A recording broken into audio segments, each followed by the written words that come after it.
Welcome back to another video. Today is going to be a story time because I just feel like the most craziest things have been happening to and around me. So we're going to get into some story time today. I've never done a story time here on my channel.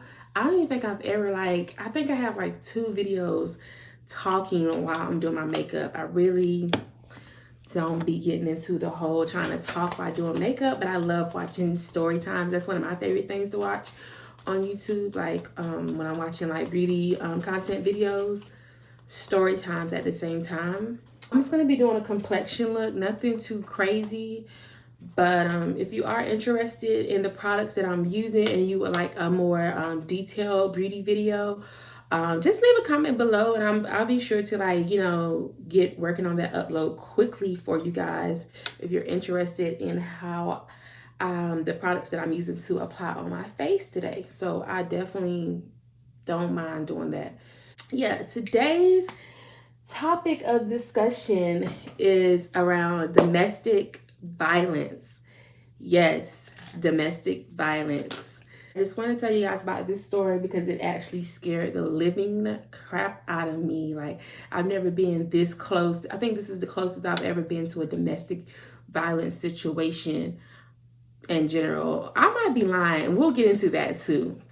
Because I'm not going to say, I'm not innocent. Okay. I work nights. I have been working from home since I don't know when, beginning of March, I don't know. So with working from home, before then, I really honestly could not tell you guys anybody around me. I'm the type of neighbor, I mind my business. I do not socialize with people in the neighborhood. I do not hey, what's your name? What's your church's name? This, that, and the third. Like, that's just not me. It's never been me, probably never will be me. I couldn't tell you their names, possibly maybe couldn't tell you what they look like if I needed to. Now, my neighbors, yes, I could tell you like the people who stay next door to me. And I mean, I guess I could, but I couldn't give you like a really bodied out description of like everything. I can tell you like, okay, they're tall, maybe about 6'1", dark hair. I can give you like just the more basic like features about the person, but nothing like, the point is I mind my business. So with that being said, I don't know nobody, okay? Bennett name ain't in it. But that's not the case. Not when it comes to domestic violence. Somebody must do something. I have noted that, people in my neighborhood, it's a very quiet neighborhood. Like, it's quiet as crap. Like, I know, like, just from working from home thus far, my neighbors, I kind of can peep their schedule, even though I'm like sleep during the daytime for the most part. I do know that, I know noises that sound unfamiliar. So I don't even know if I want to give the exact dates of when this happened, but just know all of this stuff, this story time is a very recent story time. So yeah. One night I just hear, like I said, it's completely silent. I never hear anything. One night I hear like kind of like knocking at the door, like, and I don't know, like, I'm thinking my neighbors, now I'll give you this type of background about them. They have 2 kids. I've seen like 2 younger kids that look under the ages of 13. One looks like he might be between 12 and 13. The other looks like he may be between like 5 and 8. So I hear like knocking against like the wall a little bit. Not that I've never heard knocking against the wall, but in the middle of the night, when I tell you guys, I've been staying here almost a year and a half where I stay at now. I don't know how long they've been staying here, but they've been here longer than I have. So, and I don't care. No one knows where I stay at, so I don't care. I stay in a townhome, you guys. So I've never heard them like really knock at nighttime. So I hear the knocking. I turn my video I was watching down because at the time I was watching the video, it's 3 o'clock in the morning. I turn my video down and I'm like, okay, I'm not really tripping. But I'm like, I know them little boys, I know their little kids ain't up at 3 o'clock in the morning. Like, I never hear anything from over there. So the kids being up was my initial thoughts when I heard the knocking at night around 3 o'clock in the morning. Turned everything down. Within like maybe less than 5 minutes later, y'all, all I hear was my doorbell going off. Somebody's banging at my door, my doorbell going off. Y'all, why am I slow behind? Yeah, I got like I guess you could say it's Texas style because my bed is really high off the floor. Y'all, why I rolled off, I basically fell off the freaking bed. When I tell y'all, okay, I stay by myself. I barely I know when I'm gonna have company. So if somebody's ringing, knocking at my door, and I didn't expect it, it really scares the crap out of me because I can count on like 5, 6 fingers like normal, like if I have a normal guest, and I don't have normal guests at my house. Like no one's a normal guest at my house. So, and at 3 o'clock in the morning, nobody's a normal guest at my house. So the ringing the doorbell and all, like banging at my door. Y'all, I fell off the freaking bed trying to like get myself together. God had me so discombobulated. I'm like, okay, grab my tablet, grab my phone. Like, what should I do? Like, grabbing this. So I grab my phone. I call my mom. I'm like, Mom. Like, y'all, it was crazy. You know, I was so thrown off. When I get on the phone with my mom, like, that's how I know I gotta work on my language. I get on the phone with my mom. I'm like, oh my God. Y'all, I really got to work on myself. Like, I'm like, Mom. I was like, yo, somebody's ringing at my doorbell right now. What should I do? Like, you think I should just go ahead and call the cops right now? Should I answer it? Should I see what's up, who it is? She's like, go downstairs and like see if it's really your doorbell. I'm like, Mom, it's my doorbell. So I get like halfway downstairs. I'm trying to be quiet. I started walking downstairs. Why I hear this lady, my neighbor, yelling at the top of her lungs. I'm only halfway down my stairs. She's yelling at the top of her lungs. Help me, help me, help, help. Like I literally, once I got downstairs, I can like hear like this hitting something. Like, and then I think she was trying, like she's banging at my door. I think she was trying to I think she was trying to defend herself. Like they were talking, like he was yelling at her, you know, I don't know, he was just a bunch of like argumentative words were being exchanged. I'm like, Mom, like I'm trying to I know I can't look through my living room window because you know it's gonna look too obvious if I look through my window, my living room window. So I'm like, yo, what should I do?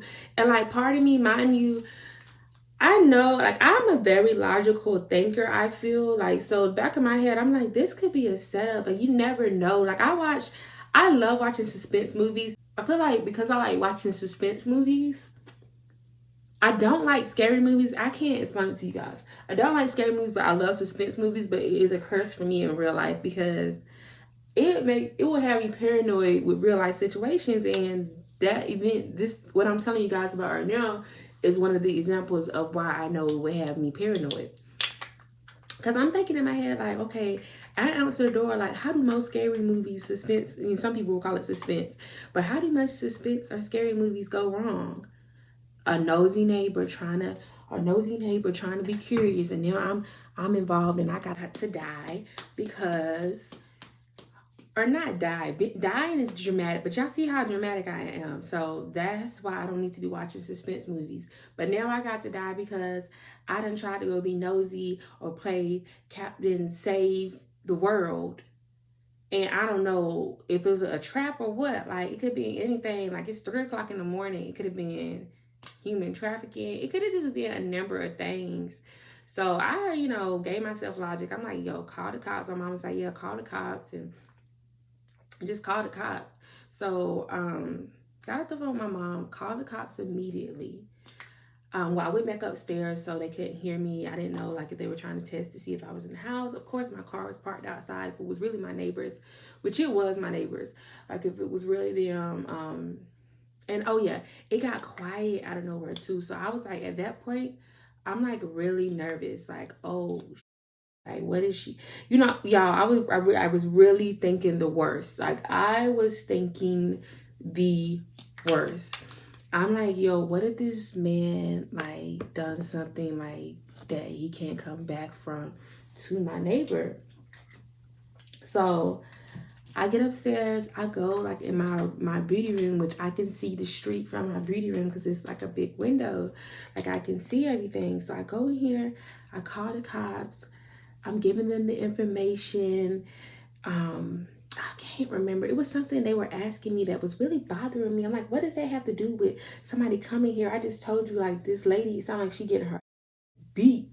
Like somebody needs to come. Like quick.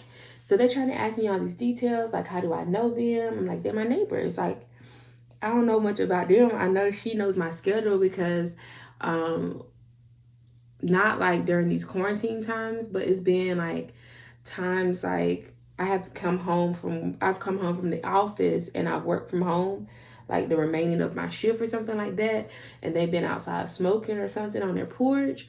She was like, oh, you didn't have to you're off tonight, or you working, you going to work tonight? Which was weird because like I said, I don't talk to them, but I'm like, nah, I'm off, you know, just casually. And I went about my way and mind my business, but I just thought that was weird. But I was saying, like, you know, I know she knows my schedule, but honestly I don't know their schedules. Because then she's trying to ask me, she was like, well, do you know their name? I'm like, no, I don't know their name. I honestly don't talk to them. She just needs help. Somebody needs to come. So I'm about to get off the phone with the first the people, the 911 caller, the 911 responded, whatever. And she's like, oh, we've gotten other phone calls from people in that neighborhood. We have people already coming out that way, so they should be there shortly. I'm like, cool, cool, cool. She must have like have been knocking on other people's doors, like, you know. The cops get here maybe 15 to 20 minutes later.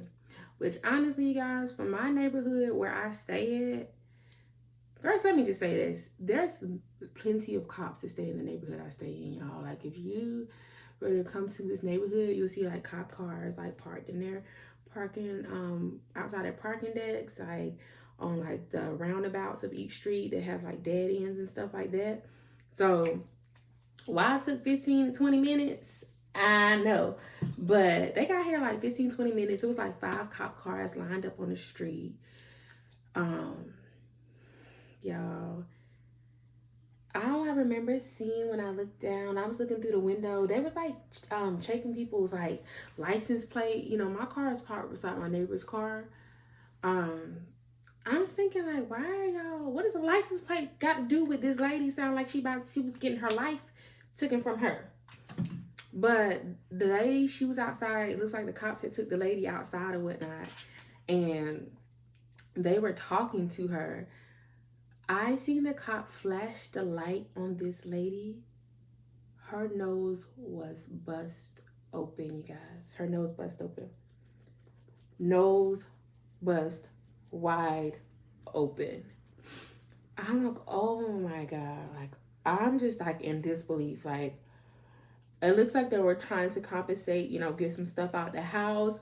It also looked like they were like having flashlights, like looking around the area. It's like they were looking for something on the floor, on the ground outside. I don't know what. I don't know what could you possibly be arguing about where someone's that afraid for their life, and you getting like neighbors and neighborhood involved in your business, or not only your closest neighbors are calling the cops, but people in the neighborhood are calling the cops on y'all. Like, what y'all arguing about at 3 o'clock in the morning? I mean, I'm just saying, you know, hypothetically, but literally none of my business. I don't even want to know, because honestly, y'all, she's still there. She clearly ain't left the man. The cops, I seen like 2 female cops, and the rest were like men cops. Mind you, 5 cop cars. Why? No one was arrested. No one was arrested. He didn't get in no police car.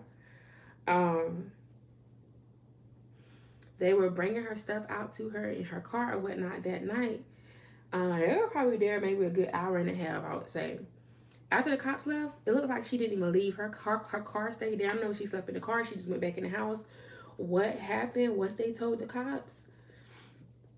Because it looked like they were getting her stuff so she could leave. I mean, I guess maybe she doesn't own the house or their townhome. Everything is in his name or something like that. I don't know the situation, but I know whenever I've had issues like in my past when I stayed with one of my ex. Well, me and my ex stayed together. Like a little situation happens. I mean, stuff happened. Nobody's perfect. But when the cops got involved, one of the questions was, who name is in, like, the house is, and, who's the lights, who named the lights in, and, he had to get going. So I figured maybe, she was living with him when it came down to it, and, they weren't married, or maybe they are married. That's why she didn't leave that night. I don't know. I honestly do not know anything about them. But cops were there like an hour and a half, and then she didn't leave. She didn't leave. And y'all, I seen with my own eyes the lady's nose bust wide open when the cop put the light on her face. Oh my God. Like, honestly, I just want to say to like anybody who's like going through anything, if you're in the midst of it, if you ever been through it and you still talking or dealing with that person, love will never make you act out of character like that. Like, you gotta have enough faith that you will find true love. But love don't do that. And then apologize later and you going through the same thing a month later. She didn't leave. The next morning, I'm off. It's like the weekend at this point. I'm off that day, and I was going to head to my sister's house. I'm leaving out of my house or whatnot, getting all my stuff together. Why? I'm walking up towards my car. She was getting out her car, you guys. Mind you, I rarely ever speak to them like that. I don't say anything. But at this point, it looked real awkward because I know she didn't probably call the cops. So she knows, like, I'll probably call the cops on them. Like, the cops came shortly after. And I don't care. Like, don't get me wrong. I ain't scared. I don't care. Like, if she would have confronted me about it, like, did you call the cops on us or whatnot? Yeah, and you was asking for help. I'm not the cops and I'm not God. You know what I'm saying? I'm a female just like you. Like, no. And it's a lot of different factors to it, but to the point, she was getting out her car and our cars are parked right beside each other. I'm like, shit, gotta speak. Like, I wasn't gonna speak if she didn't speak, honestly, because I know that I can only imagine I know too. Like, I've never had like no man fist fighting me or nothing like that. Like, I've been through some stuff, but it's embarrassing. Like, it's embarrassing. Like, you don't want to run into somebody the next day or probably a whole week that knows that you like being in something domestic like that. So she was like mourning, but she had her hair like flushed, like she has long black hair. She had her hair like flushed in front of her face. I was like, morning. Like, we didn't make eye contact or nothing. I was like, morning, and kept it moving real fast. Got in my car. She was moving real fast too. Like, I got secondhand embarrassment and she's embarrassed. Like, oh my God, it was like so much. Like, I was praying when I was going up them stairs the night before. Well, earlier that morning when I was calling, before I had called the cops, I was just praying because when I tell you guys, it had got so silent. Like, I'm thinking like, yo, this lady, he killed her. Like, honestly, that was my thought. He killed her. Like, that's how scary it sounded. Like, he killed her. He has to kill her. Like, and I'm not trying to make this whole story time anything about race or anything.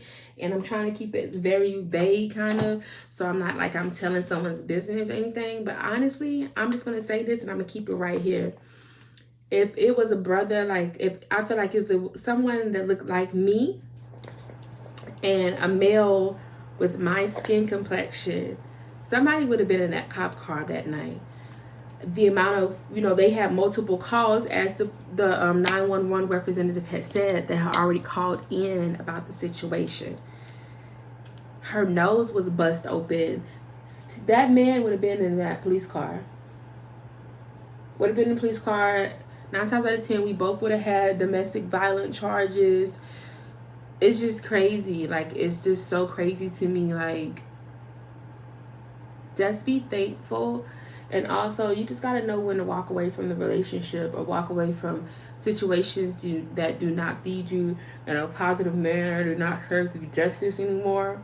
If you're not happy, and it's scary because, I mean, I don't know their situation. I just know, like, I don't know what made her stay or what, but honey, you getting like that, it can't get any better. It cannot get any better.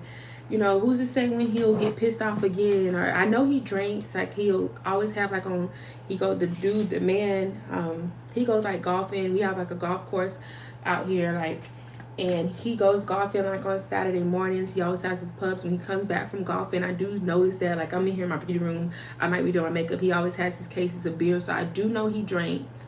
I have had gatherings where he like kind of spoke to some of my company that I have that was standing outside or something like that. He seemed like a down-to-earth guy, but they both seem like down-to-earth people. But that whole putting your hands on each other, like I said, once again, I'm not perfect. I done been in some guys, but I wouldn't condone it. I definitely wouldn't recommend it. Don't put your hands on each other. Like, if it comes to the point where y'all gotta put your hands on each other, just leave. Just leave. That's all I can say. Just leave that situation, because it's gonna only get worse from there. Like, it's too much trauma that's being held on to, and you just never know people's breaking point. Who's to say the next time it's not your face or your nose that's busted? Who's to say the next time it's actually, damages that can't be undone or healed? Could be your life. And I know people get themselves, it hurts, and it's sad to know that a lot of people get themselves involved in situations. They get themselves so financially involved in a situation situations that they cannot afford on their own, that they find themselves eventually stuck in. They are financially tied to a situation they are no longer emotionally involved in. And those become the worst arguments. Those can become the worst arguments, because now you are in a codependent relationship and you can't leave. You think you can't leave. You think you can't leave. And you think you can't leave, but you can leave. You have to have more faith in yourself, sis, bro. You gotta have more faith in yourself to like walk out of that situation and just leave, like, for real, because you can. This is probably about to be a long video, but sis, bro, if you're in a situation and it becomes domestic, just leave.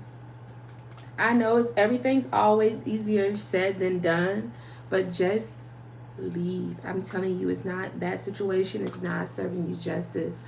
Like, this is coming from somebody, like, I've been in a situation where I didn't leave, and little simple arguments turned into me feeling the need that I gotta put my hands on somebody. No. If a simple argument has to come to the point where you feel like you always gotta put your hands on that person, that is not love. I'm telling you, the love that God can bring you in the form of a relationship will not trigger you, having you feeling like you gotta put your hands on that person. So yeah, no, just leave. Some situations are for reason and season, and a learning experience. I don't even like using the term like, oh, some things are just a waste of time, because nothing's really a waste of time.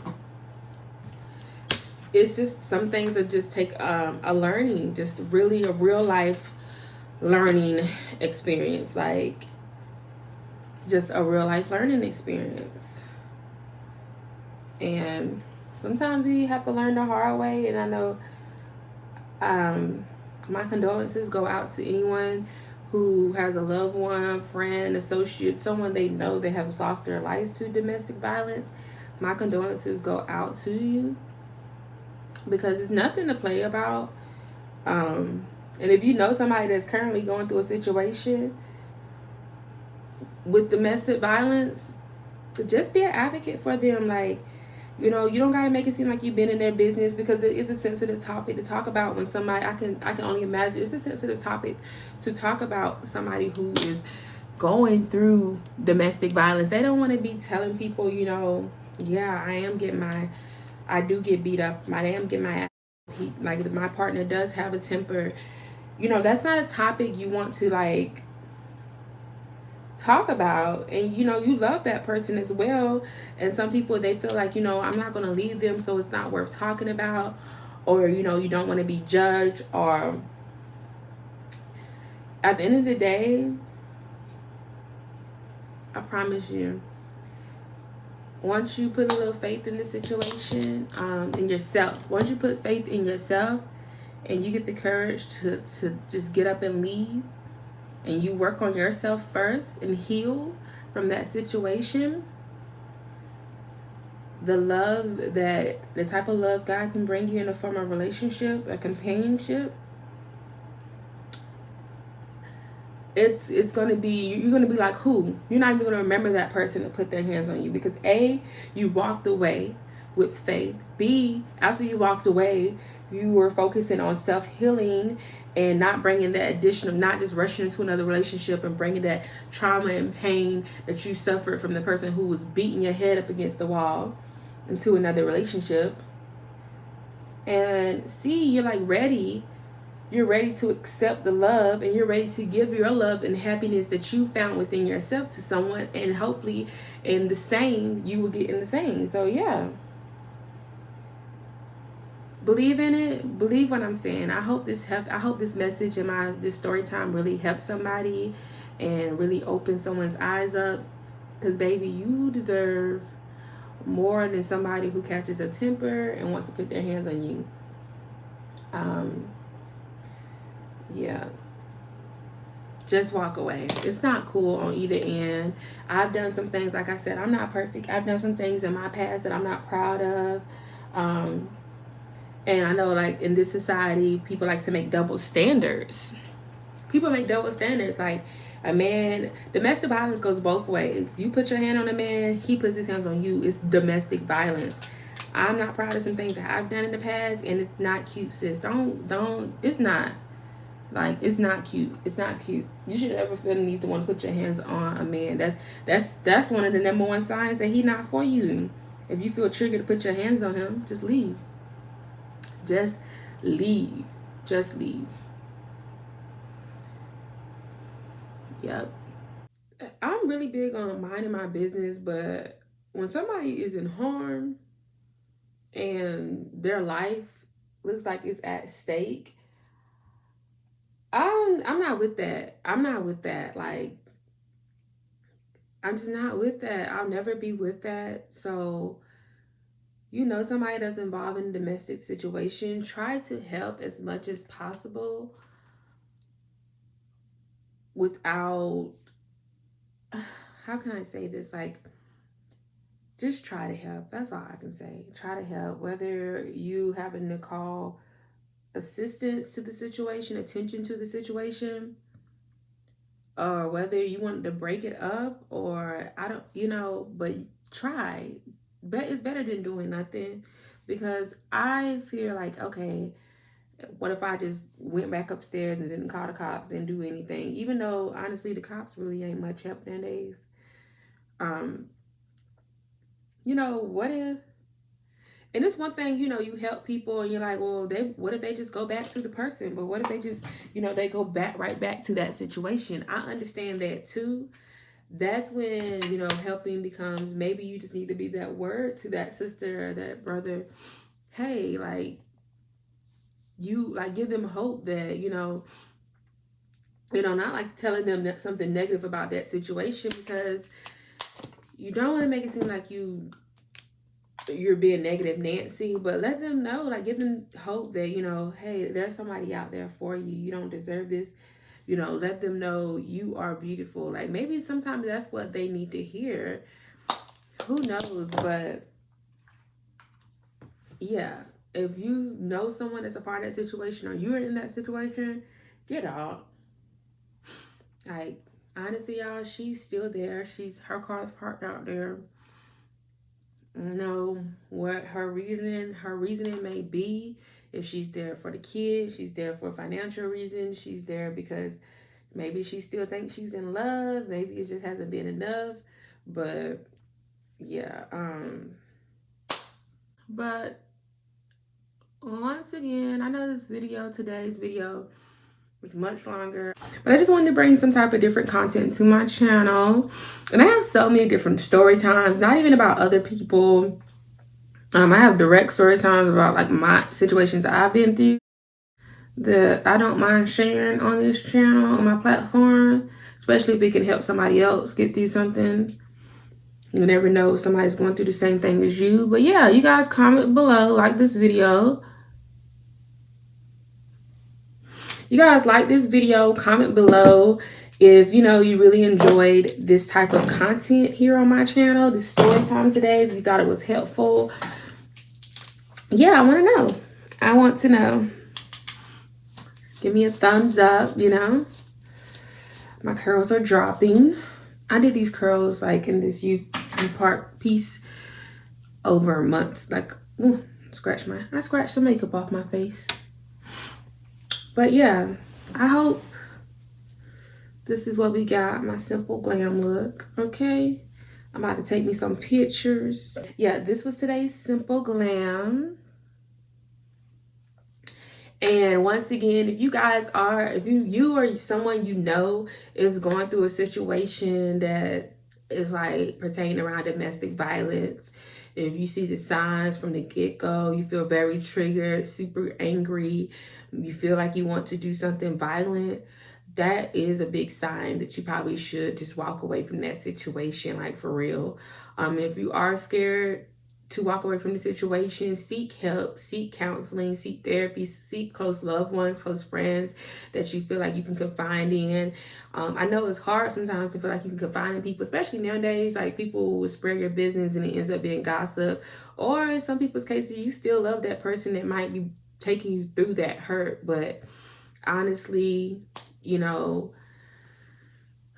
just leave if you can. And it's not even if you can leave. I have enough faith in you to know that you can leave and get yourself out of that situation, because real love will come your way. So yeah, that's all for today. As always, I'm gonna just leave it right there. Peace, love, and blessings, and until next time, you guys.